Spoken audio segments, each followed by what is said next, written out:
Bonjour.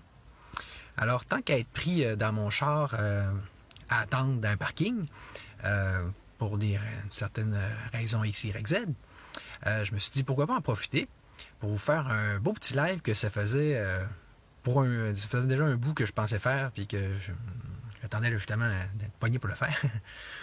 Et là, dans le fond, ce que je vais faire essentiellement, c'est de tout simplement vous lire des notes, donc qui sont elles-mêmes des transcriptions d'un extrait là, audio, en fait d'un petit vidéo que j'avais pris en enregistrant quelqu'un. Qui est ce quelqu'un? Mais je vais surtout justement prendre soin de ne pas vous le dire. Et je vous dirai pas donc que ça fait combien de temps que je l'ai rencontré, où je l'ai rencontré, c'est qui par rapport à moi, ni ce qu'il fait exactement dans la vie. Quoique là, à un moment donné, il va falloir que je commence à en dire un peu. Donc, on parle en fait de quelqu'un qui travaille comme technicien, qui travaillait en tout cas jusqu'ici dans une firme de génie civil. Et puis, plus exactement, une PME. Donc, comme pour reprendre ces termes-là, on parlerait d'entreprise avec tout au plus une vingtaine d'employés, que c'est tout petit, c'est familial, mais en même temps, c'est le privé dans sa plus pure essence, comme c'est souvent le cas d'ailleurs avec les PME, dans le sens que, comme il disait, si tu ne fais pas un job après 3 mois, tu te fais mettre dehors. Et voilà, comme que c'est censé être d'ailleurs, ça serait censé être dans ce système logique un peu plus libertarien et donc un peu plus forcément capitaliste. Hein? Et contrairement, comme il disait lui-même, à ce qui peut être déjà le cas dans les plus grosses compagnies, où est-ce que quelqu'un comme ça, qui se traîne plus les pattes, ils vont peut-être plus avoir tendance à dire on va le garder, même si ça nous fait une épine dans le pied. Fait qu'eux autres, donc, à petite échelle, PME de même, sont plus dans le mode pas de temps à perdre, puis parce qu'il faut bien qu'ils fassent de l'argent. Hein? Fait que, ceci dit, c'est ça va devenir d'autant plus paradoxal le contraste que vous allez voir s'établir à partir de là, à mesure que je lis mes notes, OK? Parce qu'on ne peut pas dire que c'est parce qu'ils sont foncièrement là, des traînards puis des exploiteurs typiquement, donc comme ça peut typiquement l'être au gouvernement. Alors, sans plus attendre, c'est ça. Je vais vous donner un premier exemple de comment que ça du genre de choses qui pouvaient se passer dans son entreprise, dans l'entreprise où il était employé, jusqu'à ce qu'il finisse par justement la quitter. Fait que là, j'avais commencé à prendre mes notes là. Vous allez voir que c'est... je crois, parce que il me manque un petit bout au début, là, mais il était assez clair qu'on parle d'une sorte d'engagement gouvernemental qu'il y avait à faire. Puis là, ça revenait à aller devoir vérifier certains secteurs où est-ce qu'il y a eu des coupes de bois, ou donc de vérifier des cours d'eau, s'assurer que ça a bien été fait. Mais, c'est là que le fun commence. Là, je reprends ces termes littéralement, tout simplement. Donc, il disait, il donnait pas assez de job pour le temps alloué, ou il y avait trop de temps alloué pour la job. De sorte que là, je vais te dire, on va parler comme si c'était moi qui parlais, ou plutôt comme si c'était lui qui parlait. Fait qu'il disait, au début de l'après-midi, j'avais fini, j'arrivais au bureau, puis le boss disait, si tu fais là, il va donc commencer un petit dialogue du style Arafat et les fonctionnaires, pour les amateurs des Blue Poudres, mais qui est donc surtout typiquement gouvernemental, justement.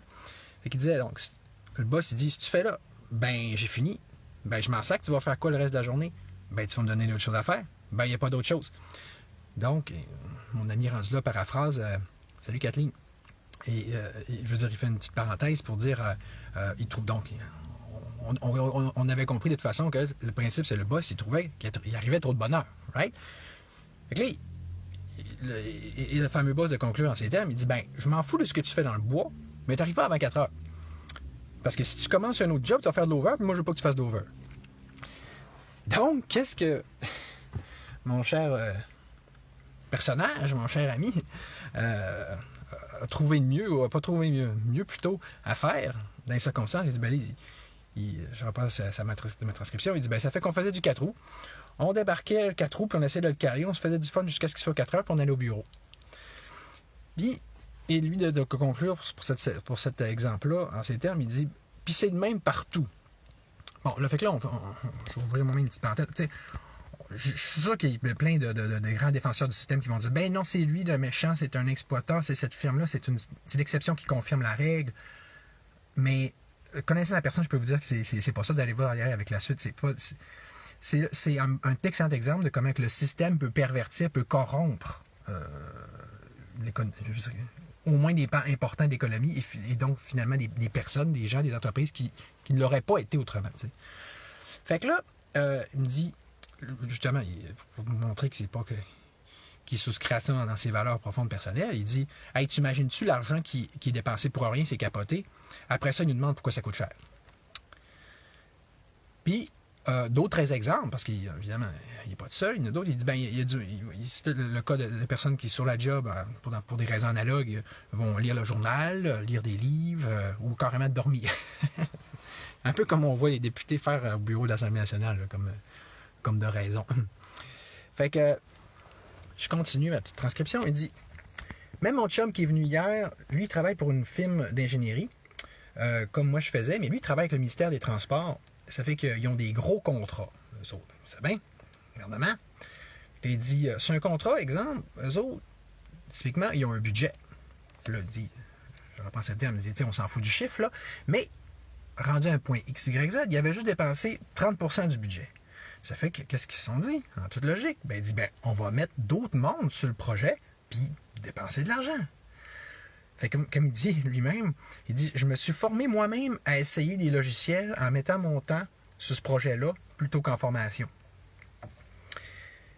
Puis là, moi, rendu là, moi j'interviens, je dis « Puis là, le pire, c'est ce que j'essaie de comprendre en même temps, puis bien sûr de ce que j'entendais, je dis « Là, ça c'est pas du gouvernement, là, c'est du privé. » Puis il répète, il me dit « Ben oui, mais le gouvernement leur donne un budget, puis ils ne dépensent pas tout. » Fait que là, ils se disent pas « Hey, on a juste dépensé 30%. » Non, ils veulent le dépenser au complet. Hein? C'est pas que c'est pas logique, c'est juste que c'est pas une logique qui est dans notre intérêt, mettons. Puis là, petite parenthèse, là c'est moi qui vais faire ma petite mon petit laïus.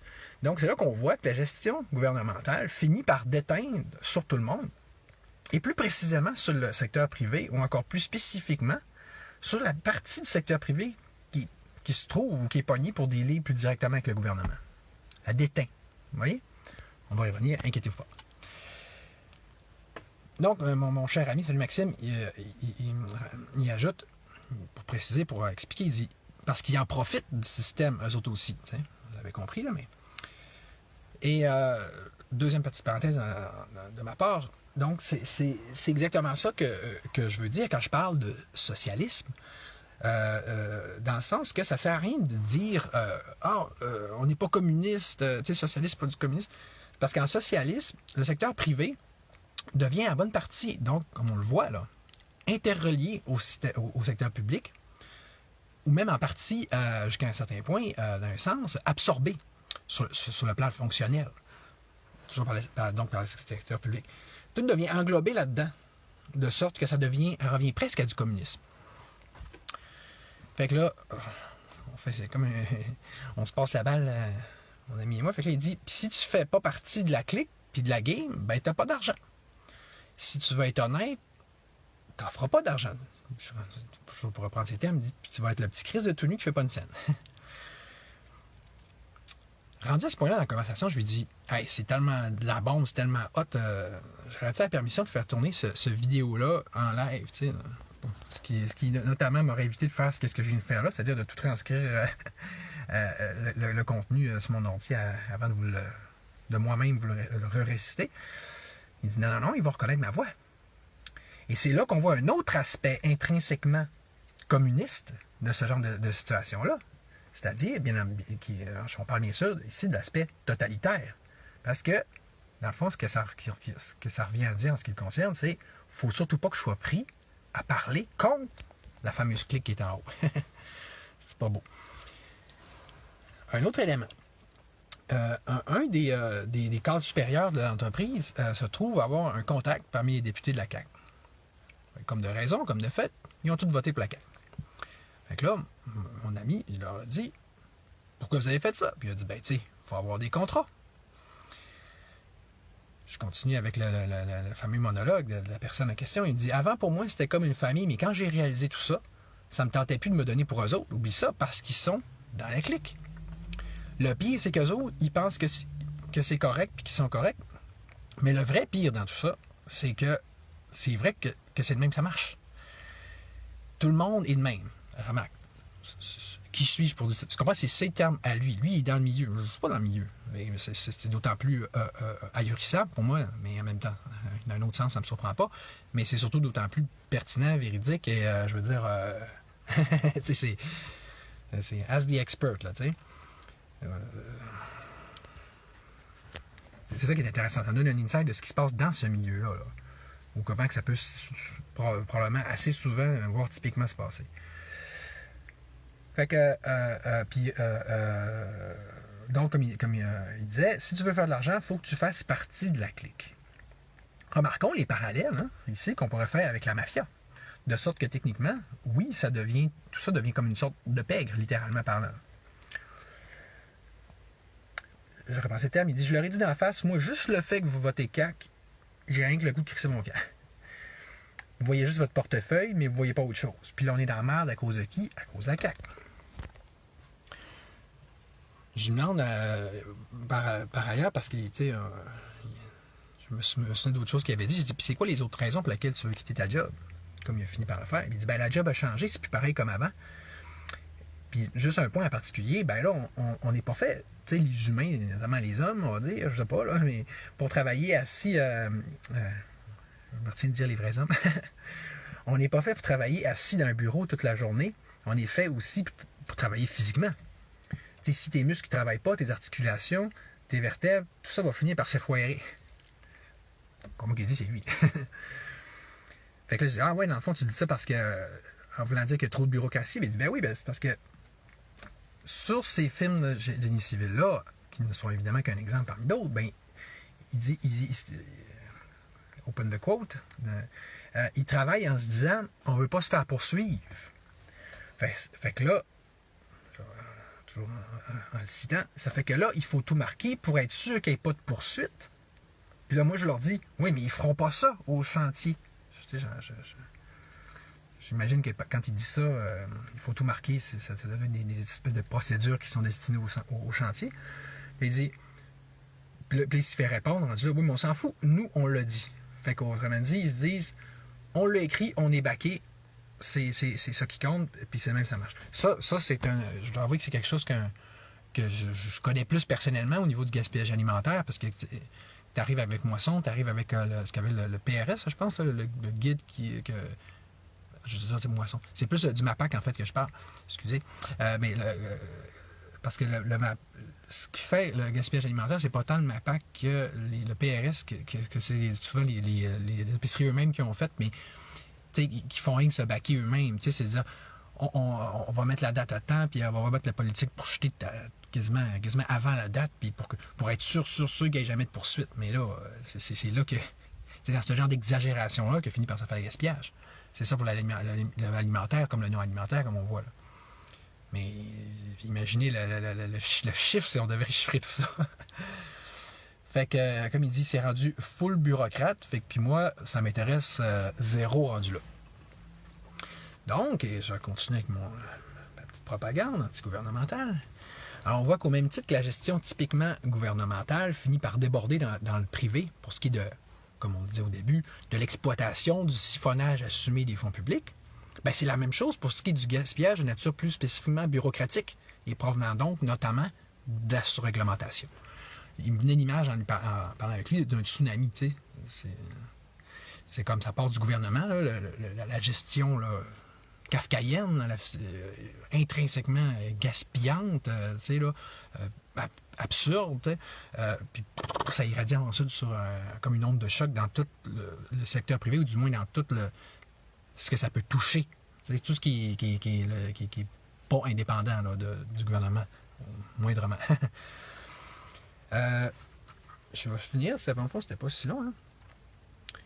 Ah ouais, mais là, c'est ça, c'est que des fois, des bouts que je comprends même plus ou moins là, dans les notes, mais tu sais, comme c'était au niveau des heures qui sont facturées. Ils s'en foutent qu'on recommence 3 fois le même projet parce qu'ils se disent, ben oui, mais on est payé. Il dit, moi, mais le gars, il dit, moi, mais moi, ça me tente pas de le refaire 3 fois. Mais au final, c'est une question de, si c'est le client qui le demande, ben il dit, ben, le client, il dit, fais changer sans ça. Ben, il dit, ben, si tu veux que je change, il faut que je sois payé, tu sais. Bon, fait que là, c'est ça. C'est-tu quelque chose de nature publique, plus publique ou privée? Ben, je veux dire, un peu les deux. Mais tu sais, on s'entend, c'est comme là, c'est pas sain, c'est pas logique, c'est pas fonctionnel. Puis c'est. Tant qu'à ouvrir des parenthèses, mais je me dirais que quand on parle de faire les choses de façon anarchique, donc de façon pour le peuple, par le peuple, tu sais, c'est un exemple typique, là. Je veux dire, si tu gères toi-même, là, le plus local, le plus à petite échelle possible, ton contrat, ou tu sais, que tu checkes de près l'entreprise avec laquelle tu te donnes, puis tu fais tes devoirs comme il faut, mais tu t'organises pour pas avoir à faire recommencer des plans 3 fois. Là. Mais tu sais, dans tout ce système socialiste-là, je veux dire, déconnecté, dépersonnalisé, tout ça, ben, c'est là que la merde, là, tu sais, le n'importe quoi finit par arriver à entendre le dire, puis finir. Hein? La plupart des gars, comme il dit, sont payés dans cette shop-là pour autour de 30$ de l'heure, sauf qu'une fois que tu ajoutes à ça toutes les affaires, tu sais, la CCQ, le syndicat, ben c'est là que tu vois qu'au final, chaque employé, ce qu'il coûte à l'entreprise, c'est autour de 65$ de l'heure. À cause de toutes les redevances qu'il faut payer au gouvernement, ci, ça. Exemple, et comme il dit, moi j'en ai un qui n'est pas syndiqué, mais comme il coûte juste 45 plutôt que 65. Donc juste le syndicat, tu sauves maximum 20$ à l'en croire. Puis, je finis avec ça. Exemple, je pense, je ne sais pas si c'était le grand boss, mais tu sais, on voit ça souvent, ce mécanisme-là ou cette niaiserie-là. Il va aller faire des conférences à Tokyo, en Europe, tout ça aux frais de l'entreprise ou, je sais pas, du gouvernement ou whatever, plutôt que de faire par Zoom, tu sais, comme on a la possibilité de le faire aujourd'hui, comme ça, monsieur, madame, tout le monde le fait de plus en plus naturellement, déjà depuis un bout. Fait que c'est ça. C'est toutes des aberrations comme ça qu'on ne voit pas, qu'on ne chiffre pas, qu'on n'a même pas idée de tout ce qui peut se faire. C'est pour ça que, tu sais, quand le monde dit « Hey, ça n'aura pas de bon sens de se passer du gouvernement », ça n'a surtout pas de bon sens en ce moment. Ça n'a surtout pas de bon sens. Qu'on soit même pas conscient de peut-être 10% d'à quel point qu'on peut payer dans le beurre, tu sais, là. J'espère que vous comprenez un peu ce que je dis, là, mais je pense que ce qui était le fun, c'est que c'était quand même assez concret. Là, hein? Ouais. Puis, OK, oui, j'ai pas des faits tangibles, mais vous avez vu qu'on parle de quelqu'un qui est sur le terrain, qui est dans le métier. Puis, on s'entend-tu qu'on gagnerait bien plus à écouter ce monde-là plus souvent, puis des témoignages concrets d'eux-mêmes, plutôt que de la grande bip de propagande, puis des grands...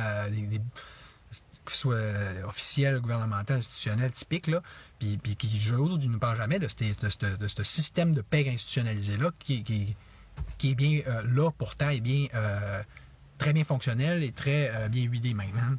D'ailleurs, si vous avez d'autres témoignages de ce type-là, gênez surtout pas. Ne vous gênez surtout pas pour m'en faire part. Moi, ça, c'est comme... Je pense que vous n'aurez pas de misère à croire que je peux en faire en masse des lives pour chialer contre le gouvernement. Yeah! Et ceci dit, joyeux Noël! Voyons. J'ai raté mon envoi, hein? Bon. Okay. Joyeux Noël, prise 2.